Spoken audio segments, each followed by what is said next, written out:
The Echo of Light in the Shadows of Divided Realms. Chapter 4. The Stillness of Torn Hearts. Deep within the inner spiral of an abandoned palace, silence hung heavier than a pile of stones. These hours did not begin with the chill of morning light.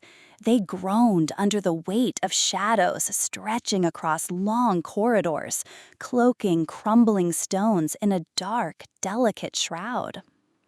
Kaelin Arkwright stood at a defiant threshold, where the palace doors spoke a language of oppressed silence, as if daring him to break their ancient quiet. A moment of tension passed over the trio.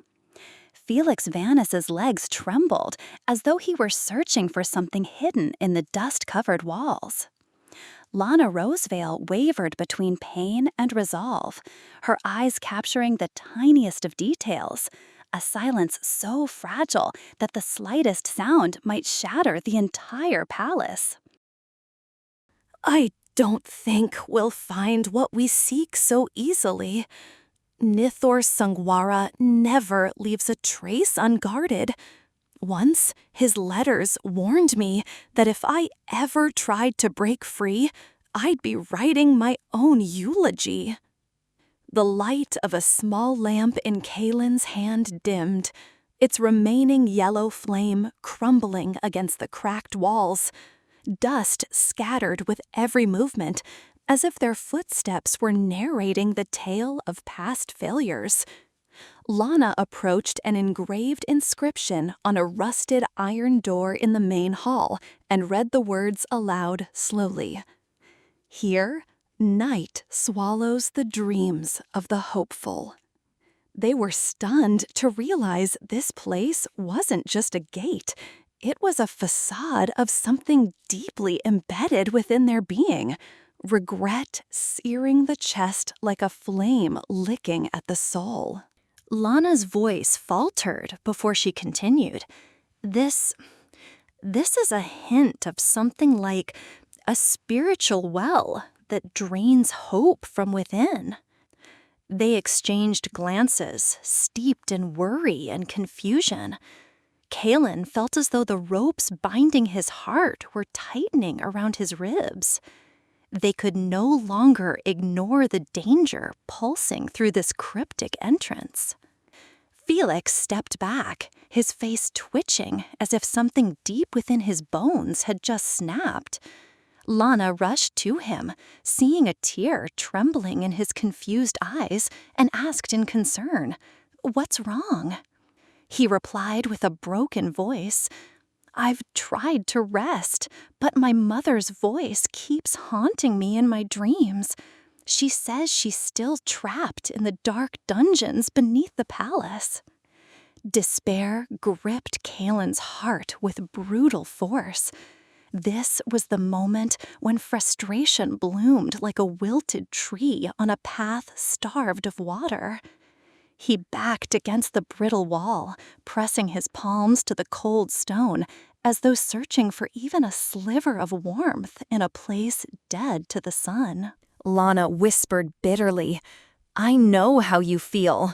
In my heart lives a shame for leading you both here with no clear purpose, as if betrayal resides in the smallest parts of me, and you are the ones paying for it."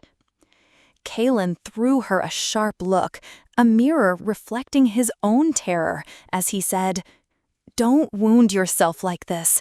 Pain is part of the road.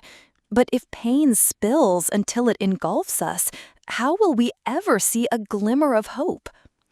Lana's lips quivered. She replied with a choked voice, "Maybe we've yet to admit the truth. We don't know how to defeat this magic. We have no map, no clue where to press to tear this purse apart." In that moment, a thick silence took hold. Then a faint crack was heard behind them, like stone breaking in the dark. They turned to find a portion of the wall had fractured, revealing a narrow gap leading to the next corridor. It looked like an invitation, beckoning them deeper into the palace. Felix's despair rose into a choking gurgle as they slipped through the gap. I can't. I promised my mother I'd return before sunset, but with every step, my heart groans. I don't think I'll make it to the end. A tear streamed down his cheek as he added, "My dream of saving her has turned into a nightmare, eating away at my heart. I don't see the light anymore."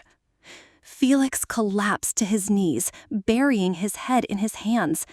He had no more words to offer, his legs shaking under the crushing weight of shame and defeat.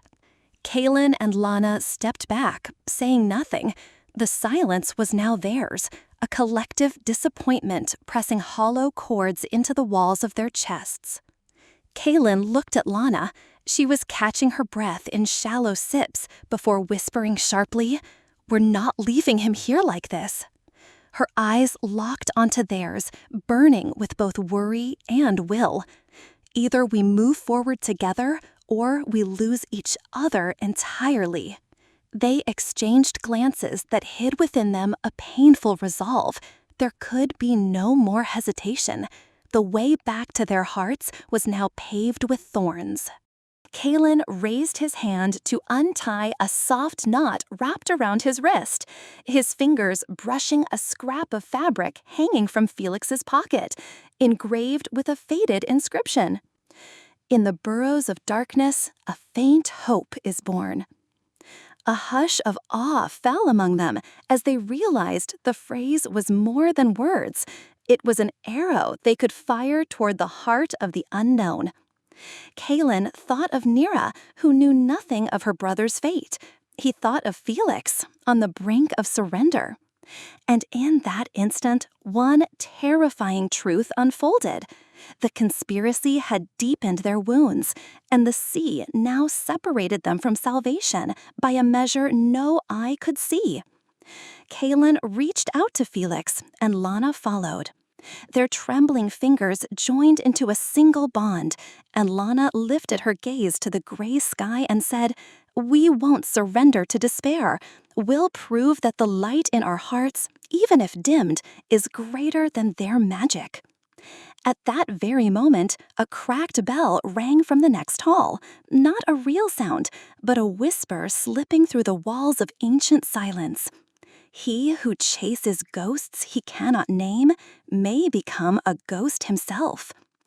And beneath that haunting whisper, hope dimmed, partially veiled by a new wall of questions, leaving their hearts to groan under the weight of a path now darker than night itself. Will any of them find the courage to take hold of the journey, even if the weakest among them is on the edge? Or will the shadows consume them before they reach the heart of the night of light?